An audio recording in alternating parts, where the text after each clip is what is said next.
double-crossed, and methinks he's not too happy about it. So Trump abandoned the Qatari plane in Turkey on July 8th, just left it there. Now, mind you, this is the plane that he has spent the last year and a half just raving about, right? The one that Qatar gifted him for $400 million or something like that. The navy blue paint job, the luxurious interior, the American flag tail.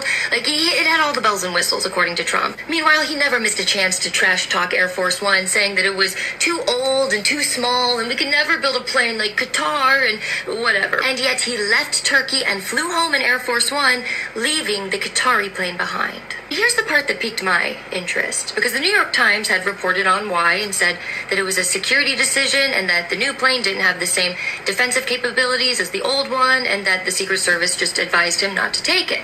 And apparently Trump blew a gasket. Like, he was furious. He was so furious that he had the DOJ subpoena all 4 journalists who wrote that story. Look, I know that Trump is emotional and dramatic all the time, but, like, apparently he was mad. Like, he apparently is so mad that they reported on that he is sending them to a grand jury in Manhattan next Wednesday.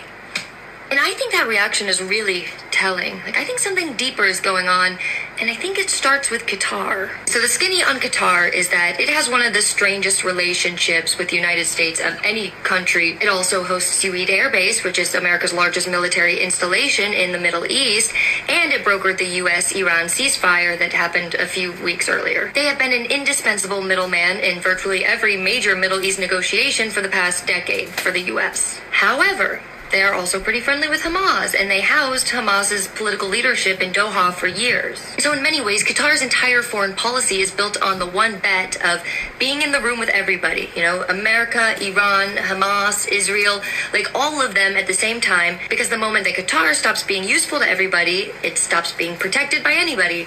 And that's a very precarious position to be in. You know? So this is the country that gives Trump the plane that he loves, right? Now, here's where it gets really messy. In September of 2025, while Qatar was actively mediating these peace talks, these ceasefire talks with Gaza, Israel launched an airstrike on Hamas's political leaders inside Doha.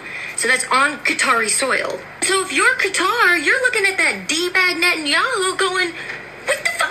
Look at what I was just doing for you. And this pissed Trump off too, and he had to call Netanyahu and say that the decision wasn't advancing Israel or America, and he had to personally broker this apology between Netanyahu to Qatar just to keep the relationship functional, because otherwise he doesn't have any way of negotiating with Iran or with Hamas. And Qatar was like, you know what, we're going to halt our mediation role. Luckily, only temporarily, but the whole architecture of the Gulf diplomacy nearly collapsed because Netanyahu decided to bomb an ally's capital. Like,